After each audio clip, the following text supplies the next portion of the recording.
Good evening. It's Jean Brittingham with Kept in Stitches. Welcome, welcome. It is Tuesday and it is time for Tip Demo Tuesday. So you are only going to see my sewing machine, my surface here, and my board, and the things that I am working on this evening. Because this evening I am going to show how to assemble the flying geese units that we will be doing a lot of in our over the river and through the woods for those of you that are sewing along with me on that quilt. And I am ready with one of the number 2 blocks, which this is the flying geese unit that I will be showing you how to assemble this evening. All of your cutting and directions are in your pattern that you have, so I'm not going to go over those with you.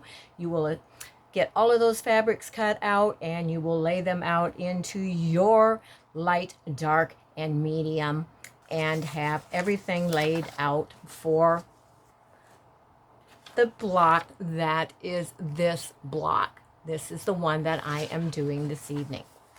There are 2 blocks, block 1 and block 2. Block 2 is the one that I'm going to show you how to assemble those flying geese units. And after going over the pattern instructions and seeing how she has you assemble these blocks, I am going to use the exact traditional flying geese method, which is the one that she uses in her directions because it was the most sensible way of using the flying geese units in this block and using the least amount of fabric in cutting those, making good use of your fabric yardage and having everything come out and work out very nicely for the blocks. So that is the method that I'm going to show you, which is the traditional flying geese method. And in that method, you cut out your rectangle, which is the larger part of your goose, called the goose, and then you have your 2 squares that will be your corner sections of your flying geese unit. And on those, you are drawing your diagonal line. I think you can see that diagonally across the wrong side on those. So you will be taking your flying geese unit and you will be laying that so that you are making sure that it is forming the point going towards the center of your unit. And you're going to lay just one at a time on there. And if you start on the longer edge instead of the point edge, it is going to feed through your sewing machine much easier. I just have this set up on my normal stitch, which is a 3.5 length and a 2.5 stitch length, yes. It's my normal setting for my machine. Just use your normal setting on yours to where your needle is in the middle position. And when I sew on this diagonal line, I am going to sew toward the outside, which is going to be to the left, just a couple threads, one thread to the left of where my line is drawn. And that is going to give a little extra space so that we ensure that we have enough fabric turning over when we press that. So I'm going to line that up. I'm going to have my needle just to the left side of that line. And I'm going to stitch right down that.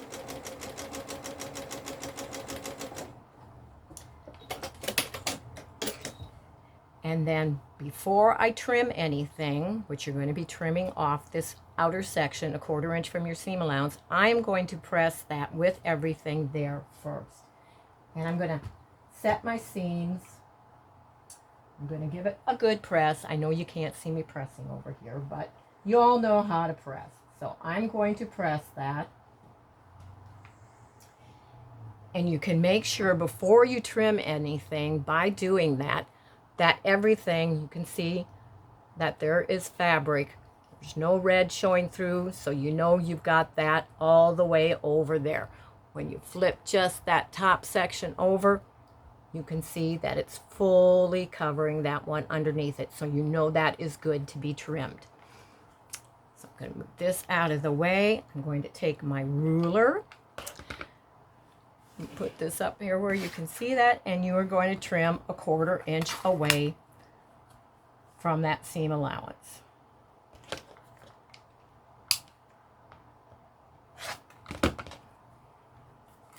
And make sure that's flipped back over before you put your other piece on. So now we're going to put the other one on, again making sure that that line is going towards our point on the outer edge and the center, so that when we flip it, it's going to be going the correct direction. And again, I'm going to start up here on the longest edge so that it doesn't catch our point trying to sew that together.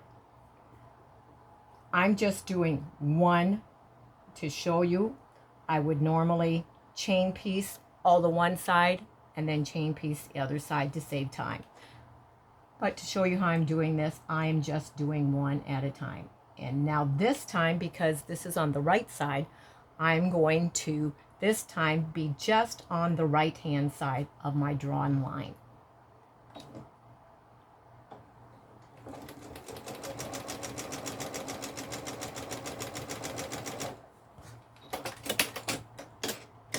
And again, before I trim anything, I'm going to press that.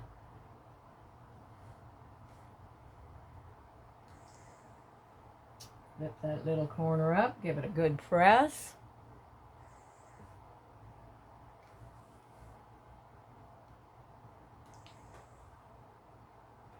And again, you can check it before you trim.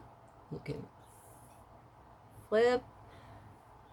You can see that when you flip that up there, everything is covered. You can see on the back that you've got everything covered. So it's safe to go ahead and trim that your 1/4 inch away from your seam.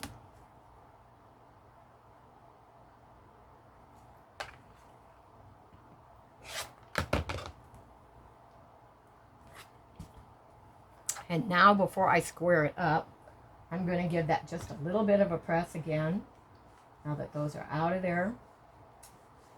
And I'm even going to set my clapper on it for just a couple seconds so that I know it's good and flat before I take it and square it up to where it should be 3.5 inches by 2 at this time.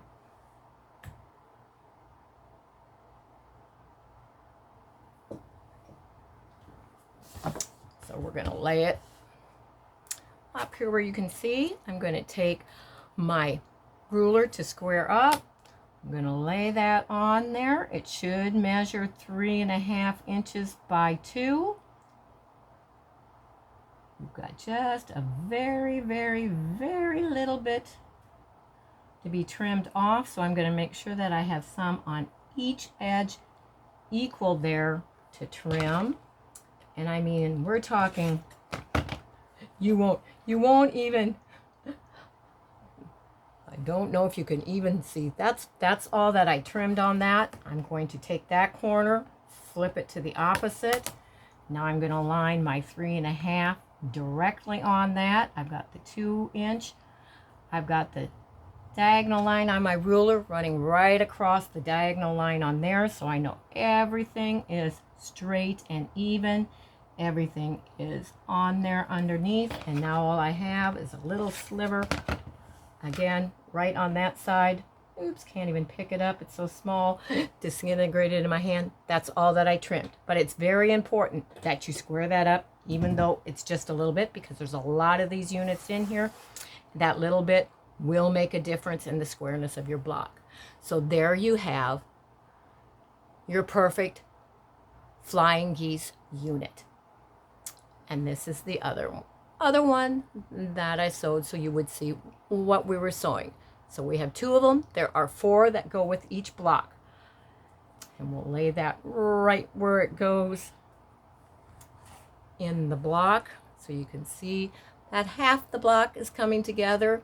These are the other 2 that still need to be stitched, and I will stitch one more of those real quickly without repeating what I'm doing. That one's got my little marks on it, so we're going to do this one. I'm going to lay that square to the side, line this one up,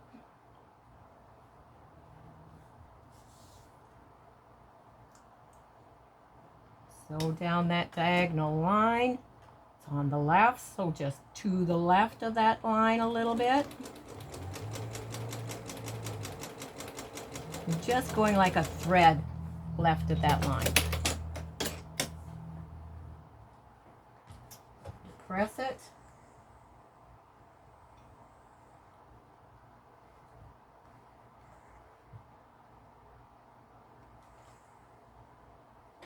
I can see that everything's good, so I'm going to go ahead and trim my 1/4 inch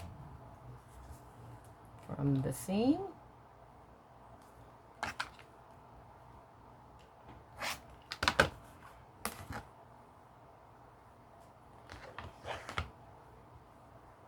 Hit it again just lightly with that iron.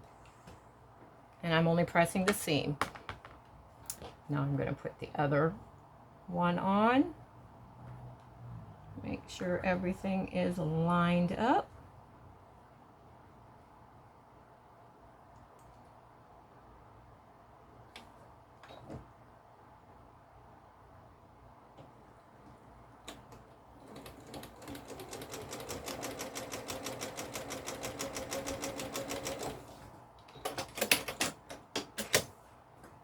Again, I'm going to press that first.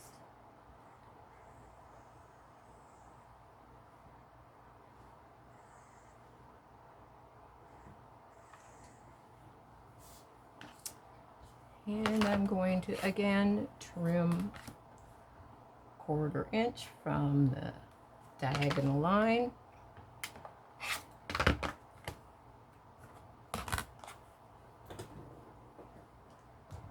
Press it flat. Put my little clapper on it. Just wait just a little bit.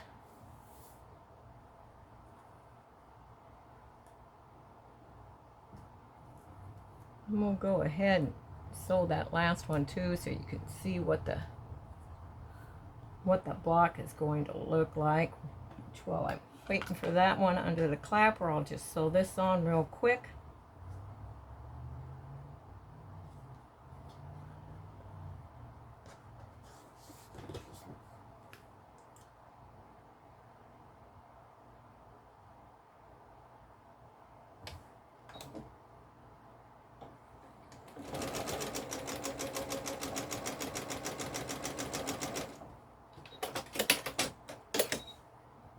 So we'll trade places with that one. I'm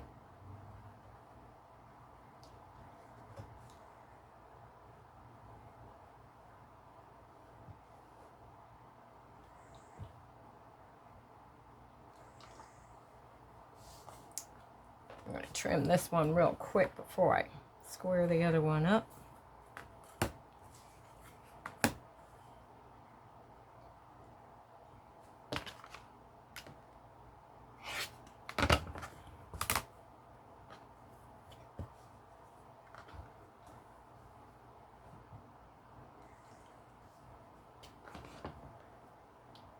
The other one on there.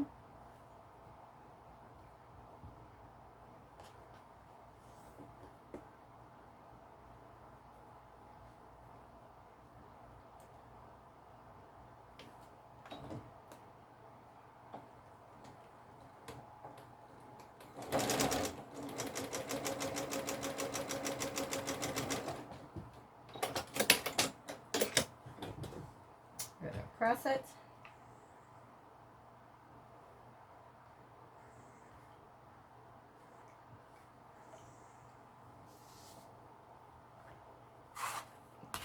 And again, the 1/4 inch from the diagonal.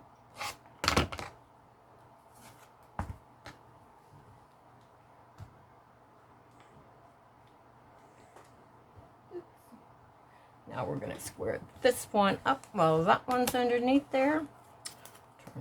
back around.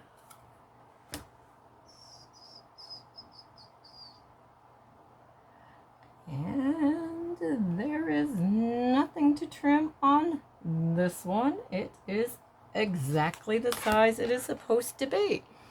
So that one is exact. I'm just going to lay it up there where it goes in the block. Maybe we'll be lucky with this one too.